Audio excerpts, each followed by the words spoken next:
हम लोग सीटेट के लिए एमसीक्यू करने वाले हैं सोशल साइंस का। इंपॉर्टेंट से इंपॉर्टेंट एमसीक्यू। पहला सवाल है अहोम के बारे में कौन सा कथन सत्य है। पहला ऑप्शन है वह म्यांमार से आए हुए प्रवासी हैं। दूसरा है अहोम म्यांमार की हुकावे घाटी में पाए जाते हैं।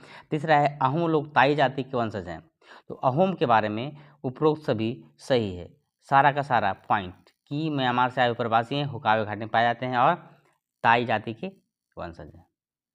अगला सवाल है पंडित रमाबाई के बारे में कौन सा कथन सत्य है। इन्होंने पूना में विधवा गृह की स्थापना की। यह संस्कृत की प्रकांड विदुषी थी। सी है ब्रिटिश सरकार ने 1919 में कैसर हिंद की उपाधि से नवाजा था। तो पंडित रमाबाई के बारे में सारा कथन सत्य है। इन्होंने पूना में विधवा गृह की स्थापना की थी। यह संस्कृत की प्रकांड विदुषी थी और ब्रिटिश सरकार ने उन्हें कैसर हिंद से नवाजा था। अगला सवाल है सती प्रथा निरोधक कानून कब पारित हुआ। 1828, 1829, 1830, 1831। सती प्रथा निरोधक का कानून लॉर्ड विलियम बेंटिक के समय में 1829 में पास हुआ था। इसका है सो ऑप्शन नंबर बी सही उत्तर है। अगला सवाल है हमारा आधुनिक भारत के पुनर्जागरण का पिता किसे कहा जाता है। ऑप्शन स्वामी विवेकानंद, हेनरी डेराजियो, राजा राम मोहन राय या दादा भाई नौरोजी। तो आधुनिक भारत के पुनर्जागरण का पिता कहा जाता है राजा राम मोहन राय को। ऑप्शन नंबर सी हमारा सही उत्तर है। अगला सवाल है हमारा कि भारत का वयोवृद्ध पुरुष किसे कहा जाता है। भारत का वयोवृद्ध पुरुष किसे कहा जाता है। तो भारत का वयोवृद्ध पुरुष कहा जाता है हमारा दादा भाई नौरोजी को। स्वामी विवेकानंद नहीं होगा, हेनरी डेराजियो नहीं होगा, दादा भाई नौरोजी को भारत का वयोवृद्ध पुरुष कहा जाता है।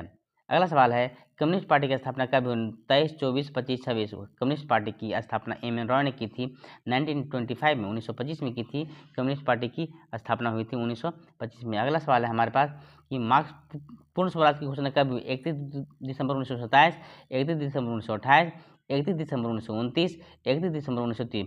पूर्ण स्वराज की घोषणा हुई थी हमारा 31 दिसंबर 1929 को। 31 दिसंबर 1929 को पूर्ण स्वराज की घोषणा हुई थी। अगला सवाल है हमारे पास कि किस दिन सूर्य, चंद्रमा और पृथ्वी एक सिद्धि में होते हैं।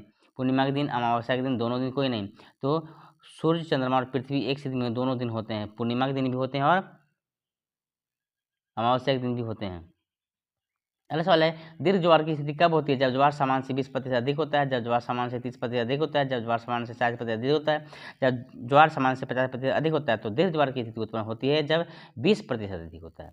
जब ज्वार सामान्य ज्वार से 20% अधिक होता है तब हमारा होता है क्या होता है, दीर्घ ज्वार कहते हैं उसको, जब ज्वार सामान्य से 20% अधिक होता है। अगला सवाल है क्षोभ मंडल में कितनी मीटर की ऊंचाई पर तापमान 1 डिग्री सेल्सियस बढ़ता है। 165, 166, 167, 168। क्षोभ मंडल में कितने मीटर की, यानी 165 मीटर जाएंगे तो 1 डिग्री सेल्सियस तापमान बढ़ेगा। 165 मीटर जाएंगे तो कितना बढ़ेगा, 1 डिग्री सेल्सियस बढ़ेगा। अगला सवाल है हमारे पास निम्न में से किसे लघु हिमालय भी कहा जाता है।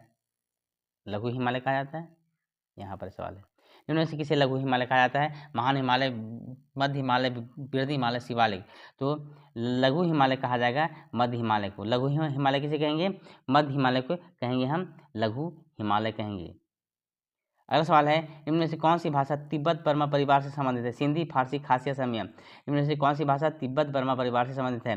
तो खासी हमारा है सो तिब्बत बर्मा परिवार से संबंधित है। खासी, खासी भाषा क्या है, तिब्बत बर्मा परिवार से संबंधित है। अगला सवाल है इनमें से कौन सा कर राज्य सरकार वसूल करती है। भू राजस्व कर, मनोरंजन कर, अष्टांग कर, उपरोक्त सभी।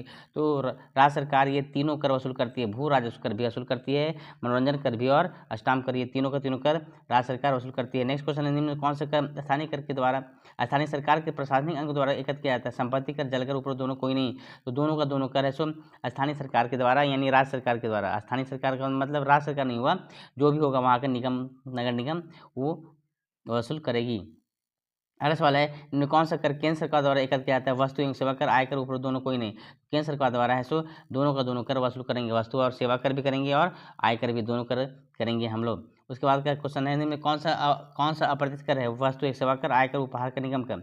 अप्रत्यक्ष कर का उदाहरण है वस्तु और सेवा कर। वस्तु और सेवा कर कैसा है हमारा, अप्रत्यक्ष कर है, बाकी तीनों क्या है प्रत्यक्ष कर है।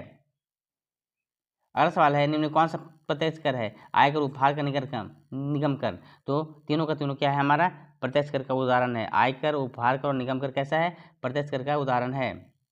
अगला सवाल है निम्न कौन सा स्थल मूर्तियां बनाने का महत्व केंद्र था। मगध, मथुरा, पुरुषपुर, गंधार। तो मूर्तियां बनाने का महत्व केंद्र था मथुरा। अगला सवाल है महलवाड़ी बंदोबस्त में राजस्व इकट्ठा करने का दायित्व किसका था। मुखिया, तहसीलदार, रैयत, जमींदार। महलवाड़ी बंदोबस्त में राजस्व इकट्ठा करने का दायित्व था मुखिया का। मुखिया है सो राजस्व इकट्ठा करता था। ये था अंतिम सवाल। नेक्स्ट अगली वीडियो में। Thanks for watching.